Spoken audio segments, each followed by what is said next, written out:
ഓം ശ്രീ ഗുരുഭ്യോ നമഃ. ഓം ശ്രീ ഗണേശായ നമഃ. ഓം ശ്രീ സരസ്വത്യേ നമഃ. ഓം നമോ ഭഗവതേ വാസുദേവായ. ശ്രീ ഗുരുവായൂരപ്പ, തൃപാദം ശരണം, തൃപാദം ശരണം, തൃപാദം ശരണം. ഇന്നത്തെ വീഡിയോയിൽ കൃഷ്ണദ്വൈപായന വേദവ്യാസ മഹർഷിയുടെ ജനനത്തിന്റെ കഥ പറയാം.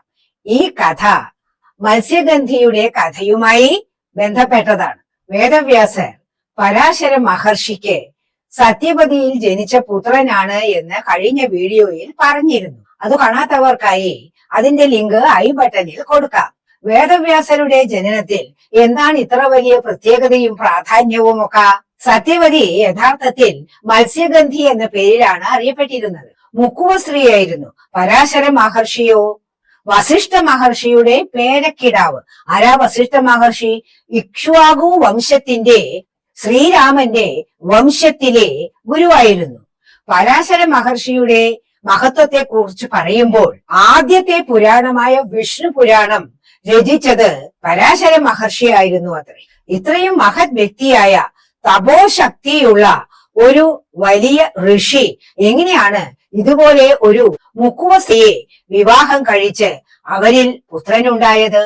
ഇത് മനസ്സിലാക്കാൻ നമുക്ക് മത്സ്യഗന്ധിയുടെ കഥ മനസ്സിലാക്കണം. കഥയിലേക്ക് കടക്കുന്നതിന് മുൻപേ ഞാൻ ആനന്ദവല്ലി, എല്ലാവർക്കും എന്റെ വിനീതമായ നമസ്കാരം. എല്ലാവർക്കും ആനന്ദാമൃതം കഥകളിലേക്ക് സുസ്വാഗതം.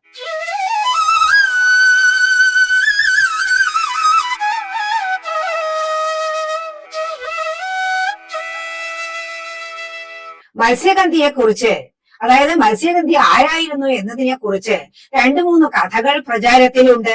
ഒരു ഐതിഹ്യം പറയുന്നത് മത്സ്യഗന്ധി മുക്കുവനായ ദശരാജന്റെ പുത്രിയായിരുന്നു എന്നാണ്. യഥാർത്ഥ പേര് കാളി എന്നായിരുന്നു അത്രേ. അവളുടെ ശരീരത്തിന് മത്സ്യത്തിന്റെ ഗന്ധമായിരുന്നു. അതുകൊണ്ടാണത്രേ അവൾ മത്സ്യഗന്ധി എന്ന പേരിൽ അറിയപ്പെടാൻ തുടങ്ങിയത്. അതീവ സുന്ദരിയായിരുന്നു. ആരും മോഹിക്കുന്ന ഒരു സ്ത്രീയായിരുന്നു.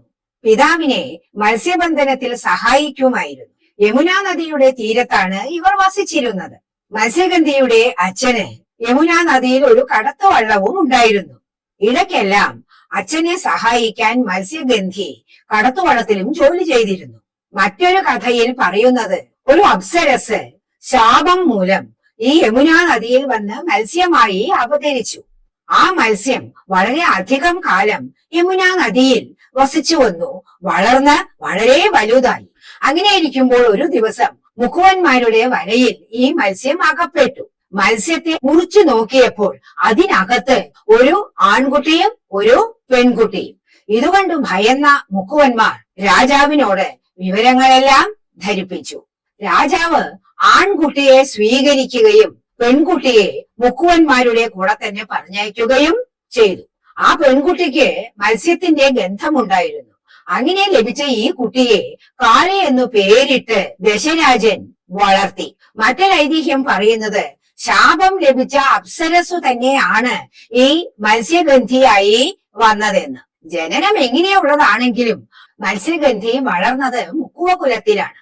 ഒരു ദിവസം യമുനാ നദീ തീരത്ത് മത്സ്യഗന്ധി കടത്തുവെള്ളവുമായി വിശ്രമിക്കുകയായിരുന്നു. അതീവ സുന്ദരിയായിരുന്നു. ആരെയും ആകർഷിക്കുന്ന രൂപമായിരുന്നു.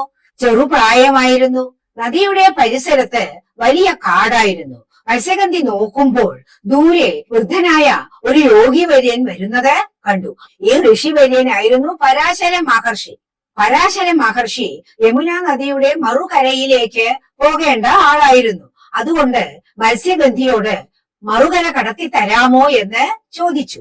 മത്സ്യഗന്ധി അതനുസരിക്കുകയും ചെയ്തു. എന്നാൽ യമുനാ നദിയുടെ മധ്യഭാഗം എത്തിയപ്പോൾ മത്സ്യഗന്ധിയുടെ സൗന്ദര്യത്തിൽ ആകർഷനായി കഴിഞ്ഞിരുന്ന പരാശര മഹർഷി മത്സ്യഗന്ധിയോട് തന്റെ ഇംഗിതം അറിയിച്ചു.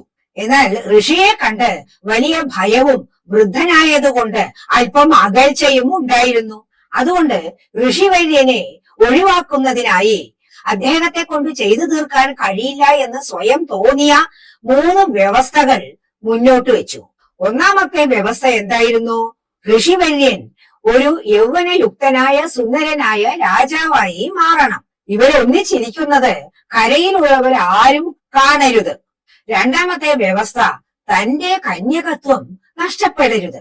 മൂന്നാമത്തേത്, തന്റെ ശരീരത്തിന് ജന്മനാൽ തന്നെയുള്ള ഈ മത്സ്യഗന്ധം മാറ്റണം, പകരം സുഗന്ധം ഉണ്ടാകണം. എന്നാൽ ഋഷിവര്യനോ ഇതെല്ലാം നിഷ്പ്രയാസം ചെയ്യാൻ പറ്റുന്ന കാര്യങ്ങളായിരുന്നു. അതുകൊണ്ട് മത്സ്യഗന്ധി ആവശ്യപ്പെട്ടതു പ്രകാരം ആദ്യം തന്റെ സ്വരൂപം അദ്ദേഹം മാറ്റി യൗവനയുക്തനായ സുന്ദരനായ രാജാവായി തീർന്നു. രണ്ടാമതായി അദ്ദേഹം ഈ കടത്തുവള്ളത്തിന് ചുറ്റും ഒരു മൂടൽ മഞ്ഞു പോലെ ഉണ്ടാക്കി അത് തന്നെ ഒരു കരയായി, ഒരു ദ്വീപ് പോലെ ആക്കി തീർത്തു. എന്നിട്ട് മത്സ്യഗന്ധിയോട് പറഞ്ഞു, നിന്റെ കന്യകത്വത്തിന് ഒരു കളങ്കവും സംഭവിക്കുകയില്ല.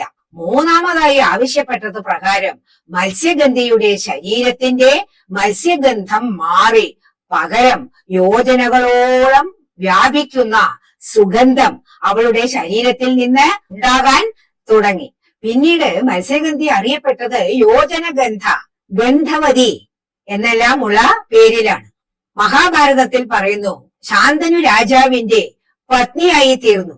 അപ്പോഴാണ് അവർ സത്യവതി എന്ന പേരിൽ അറിയപ്പെടാൻ തുടങ്ങിയത്. ഋഷിവര്യൻ വ്യവസ്ഥകളെല്ലാം പാലിച്ചതുകൊണ്ട് ഋഷിവര്യന്റെ ഇംഗിതത്തിന് അവൾക്ക് വഴങ്ങേണ്ടതായി വന്നു. സാക്ഷാൽ ശ്രീമൻ നാരായണൻ വേദവ്യാസരായി അവതരിക്കാനുള്ള സമയം ആയതുകൊണ്ടാണല്ലോ ഇങ്ങനെയെല്ലാം നടന്നത്.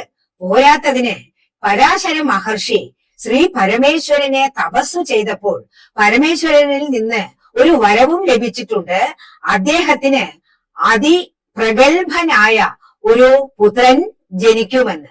ഇതിനെല്ലാം സന്ദർഭങ്ങൾ ഇവിടെ ഒത്തുവന്നു. ആ യാത്രക്കിടയിൽ തന്നെ മത്സ്യഗന്ധി ഗർഭിണിയാവുകയും ഒരു പുത്രനെ പ്രസവിക്കുകയും ചെയ്തു.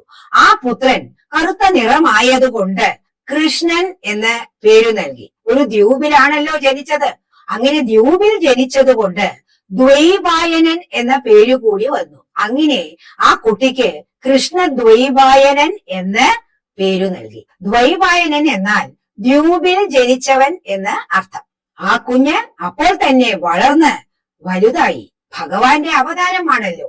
ആത്മജ്ഞാനം അന്വേഷിച്ച് അപ്പോൾ തന്നെ യാത്ര പുറപ്പെട്ടു. പുത്രൻ യാത്ര പുറപ്പെട്ടപ്പോൾ ഏതു മാതാവിനും ദുഃഖമുണ്ടാകുമല്ലോ. അതുപോലെ സത്യവതിക്കും വലിയ വിഷമമുണ്ടായി. അപ്പോൾ കൃഷ്ണദ്വൈപായനൻ പറഞ്ഞു, അമ്മ എപ്പോൾ ആഗ്രഹിക്കുന്നുവോ ആ സമയത്ത് ഞാൻ അമ്മയുടെ സമീപം ഉണ്ടായിരിക്കും. ഇത്രയും പറഞ്ഞ് കൃഷ്ണദ്വൈപായനൻ യാത്രയായി. സനൽകുമാരന്മാരും സാക്ഷാൽ ബ്രഹ്മദേവനും കൃഷ്ണദ്വൈപായനന് ഗുരുദേവന്മാരായി ലഭിച്ചു. 8 ചിരഞ്ജീവികളിൽ പെട്ട ഒരു വ്യക്തിയാണ് വേദവ്യാസർ. വേദത്തെ വിഭജിച്ച് ലഘുവായി 4 വേദങ്ങളായി രചിച്ചു. 18 പുരാണങ്ങളും രചിച്ചതായി പറയുന്നു. ഭഗവത്ഗീത, ശ്രീമദ് ഭാഗവതം, മഹാഭാരതം എന്നിങ്ങനെ വലിയ കാവ്യങ്ങളാണ് അദ്ദേഹം രചിച്ചത്. സാക്ഷാൽ മഹാവിഷ്ണുവിന്റെ നിർദ്ദേശപ്രകാരമാണ് വേദവ്യാസരിലൂടെ ഈ പുരാണങ്ങളെല്ലാം രചിക്കപ്പെട്ടത് എന്ന് പറയപ്പെടുന്നു. മഹാഭാരതത്തിൽ അദ്ദേഹം ഒരു കഥാപാത്രവുമാണ്. പാണ്ഡവന്മാരുടെയും കൗരവന്മാരുടെയും പിതാമഹനാണ് വേദവ്യാസർ. മറ്റൊരവസരത്തിൽ ആ കഥകളെല്ലാം നിങ്ങളുമായി പങ്കുവയ്ക്കാം. ചിലതെല്ലാം നിങ്ങൾക്ക് അറിയുന്നുണ്ടായിരിക്കാം. കഥ നിങ്ങൾക്ക് പ്രയോജനമായി എന്ന് ഞാൻ വിചാരിക്കുന്നു. അടുത്ത വീഡിയോയിൽ കാണുന്നതുവരെ നന്ദി, നമസ്കാരം. ലോകാ സമസ്ത സുഖിനോ ഭവന്തു. ഭഗവാന്റെ അനുഗ്രഹം എല്ലാവർക്കും ഉണ്ടാകട്ടെ. ഓം നമോ ഭഗവതേ വാസുദേവായ.